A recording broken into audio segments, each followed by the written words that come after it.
Okay ભાઈ, welcome back. તમારું સ્વાગત છે એક નવા વિડીયોમાં. અને ભાઈ, તમે મોટા ઉપર હજી થાક જોઈ શકો છો. આંખો હજી થોડી થોડી લાલ છે, નીંદર છે. તો એટલી બધી તો મતલબ આપણે લગ્નમાં ગયા હતા ભાઈ. કાલ આખો દિવસ લગભગ લગ્નમાં હતો. અને આજે તો આપણે ડાયટથી ઓફ ડે, એટલા માટે આપણે હજી કાંઈ ખાધું નથી. તો ભાઈ, લગ્નની સિઝન આવી ગઈ છે. ઘણો ટાઈમ લાગે એનો.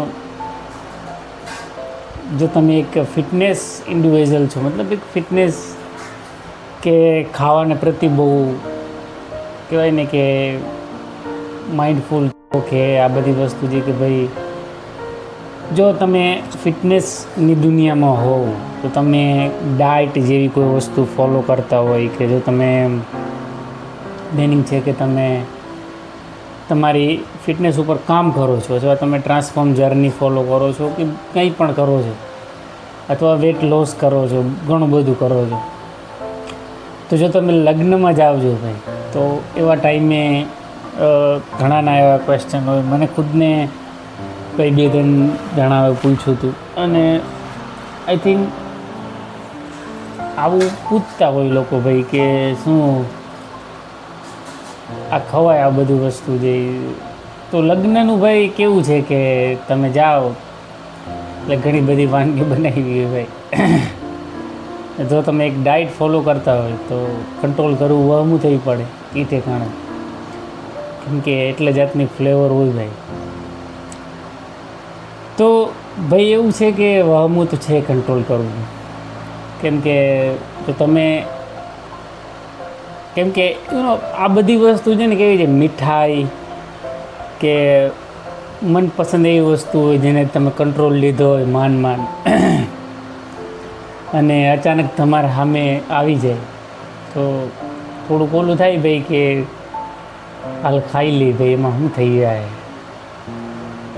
અને હું પણ કહેતો હોય ભાઈ કે ખાવામાં કાંઈ વાંધો નથી ભાઈ, તો મને મતલબ કે તું કેમ નથી ખાતો, મારી એક અલગ પર્પઝ છે, એક અલગ વસ્તુ છે. એટલે હવે ફિટનેસમાં પણ ભાઈ કેટેગરી છે. તો આમ જોવા જઈએ તો ભાઈ, એક તો 3-4 કેટેગરી હોય છે ભાઈ. એક તો જે હાયર એક્ટિવ ઇન્ડિવિજ્યુઅલ, મતલબ એવી વ્યક્તિ જે ખરેખર ખુદની ફિઝિક બનાવવા માગે છે અને એની ડાયટમાં જરા પણ ચીટ કરવા નથી માંગતો.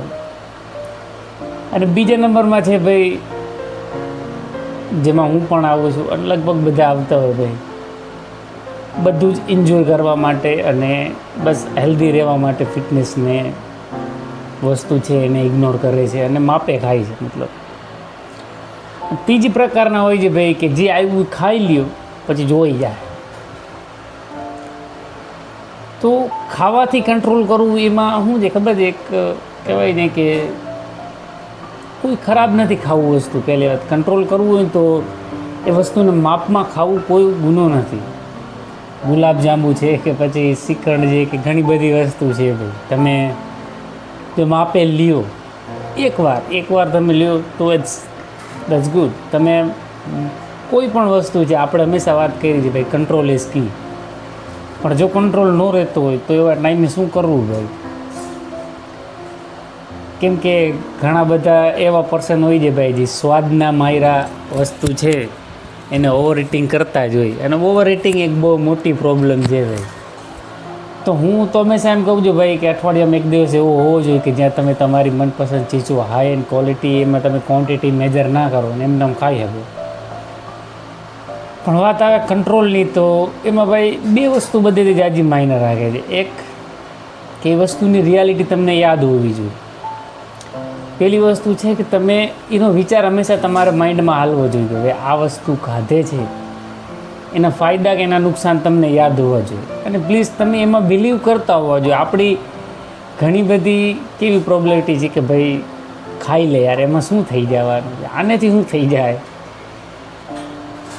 તો તો યાદ હોવું જોઈએ ભાઈ કે એ વસ્તુની પ્રોસેસ શું છે, કેમાંથી બન્યું છે, શું છે, એ તમને યાદ હોય ઓલ ટાઈમ, તો તમે એની ઇટિંગમાં કંટ્રોલ રાખશો. બીજું છે ભાઈ કે વસ્તુ છે એને થોડી ક્વોન્ટિટીમાં લ્યો, બહુ ઝાઝી ક્વોન્ટિટીમાં ના લ્યો, જો કે આપતા નથી એવું, પણ થોડી ક્વોન્ટિટીમાં લ્યો ભાઈ, માપે લ્યો એટલે માપ આમ તો આવી જ જાય. અને પ્લસ બીજું છે ભાઈ કે જે હેલ્ધી ફૂડ દેખાય છે તમને એ ટાઈમે, કેમ કે એવા ટાઈમે બધું ભાઈ લગ્નમાં ગયા હોય અને 32 જાતના ભોજન જોઈએ ત્યારે માઇન્ડ બ્લોક થઈ જાય આખું, અને આમ બધું વસ્તુ સાઈડમાં અને બસ ખાવા ઉપર વધારે ધ્યાન આવે. તો એવા ટાઈમે શું કરવું? એવા ટાઈમે ભાઈ એવી વસ્તુને જાજી લેવી, જેમ કે શાક છે, રોટલી છે, દાળ છે, ભાત છે, આ બધી વસ્તુ ઉપર જાજો ફોકસ કરવો. એની ક્વોન્ટિટી જાજી લેવી. ને બીજું તો તમે જાણો જ છો ભાઈ, કંટ્રોલ કરો, કંટ્રોલ કરવાથી જ બધું થશે. માઇન્ડને ના પાડતા શીખો ભાઈ, ના પાડવી એક બહુ મોટી વસ્તુ છે. બાકી તો તમને મેં પેલું જે કીધું ભાઈ યાદ રાખવું હંમેશા, પ્રભાવ અને દુષ્પ્રભાવ ગમે એ વસ્તુના આપણે યાદ હોવી જોઈએ કે આટલા પ્રભાવ છે ને એના આટલા દુષ્પ્રભાવ છે, કે આ ખાવાથી એવું થાય ને આ ખાવાથી એવું થાય, એટલે પછી કંટ્રોલ આફુડો આવવા જ માંડે ભાઈ. મારું માનવું આ એક જ છે બસ. બાકી તો ઓલ ઇઝ વેલ. અને હેલ્ધી ફૂડ છે ભાઈ, એની ઉપર જો તમે ચીટ કરો, મેં તમને હંમેશા કીધું છે હેલ્ધી ફૂડ ઉપર ચીટ કરો એમાં કોઈ વાંધો નથી. બસ એ કેલરીઝને બર્ન કરવો પણ તમારી જિમ્મેદારી છે ભાઈ. આપણે ગમે ત્યારે વાત કરેલી છે. તો તમારું ફેવરેટ ફૂડ એક ટાઈમ એન્જોય કરો. અને લગ્નમાં ગયા હોય તો એવા ટાઈમે ભાઈ વસ્તુને જોઈ અને પેનિક ના થાવ, બસ વસ્તુને જોઈ અને માપે ખાવાનું રાખો. બસ ગુલાબજાંબુ છે તો 2 બસ 10, કેમ કે શુગર બોમ્બ છે એક જાતના ભાઈ, ખાંડના ભરેલા બમ.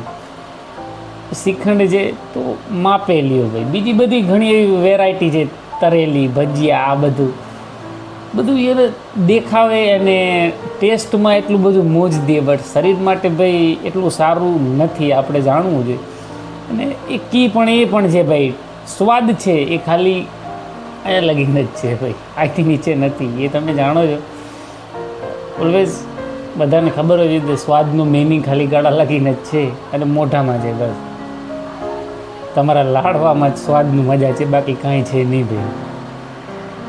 તો લગ્નમાં ગયા હોય ભાઈ તો થોડું ઘણું એન્જોય પણ કરો, અને પછી આવ્યા પછી પાછું એ કેલરીઝ છે એને બર્ન કરવાનું પણ ટ્રાય કરો ભાઈ પૂરી રીતના. સો ધેટ્સ સેટ ભાઈ, ફૂડને એન્જોય કરો પણ માપે. લિમિટ એસ કી, દરેક વસ્તુમાં લિમિટ છે એ જરૂરી છે. તો ધેટ્સ સેટ.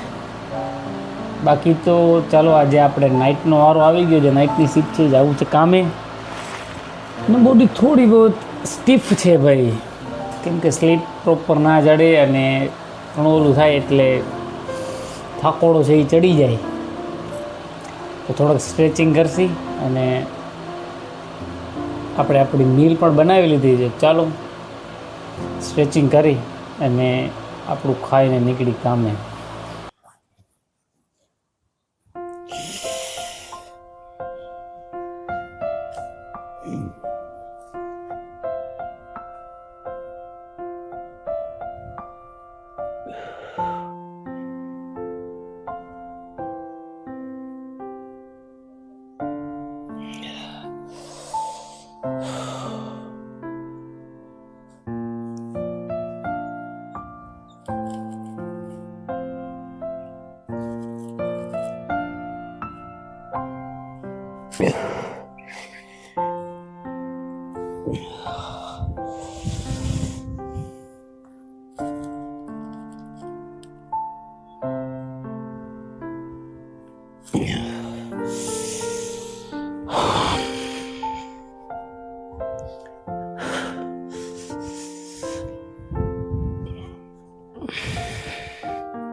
તો ચાલો ખાવા ભાઈ. ભીંડાનું શાક છે, ઓમલેટ બનાવી છે આપણે. તૂટી ગઈ છે ઓમલેટ, આજે બનતી નથી, ક્યારેક ક્યારેક ફેરવવામાં તૂટી જાય. અને એક બાજરાનો રોટલો. તો સેટ. ચાલો ખાવા.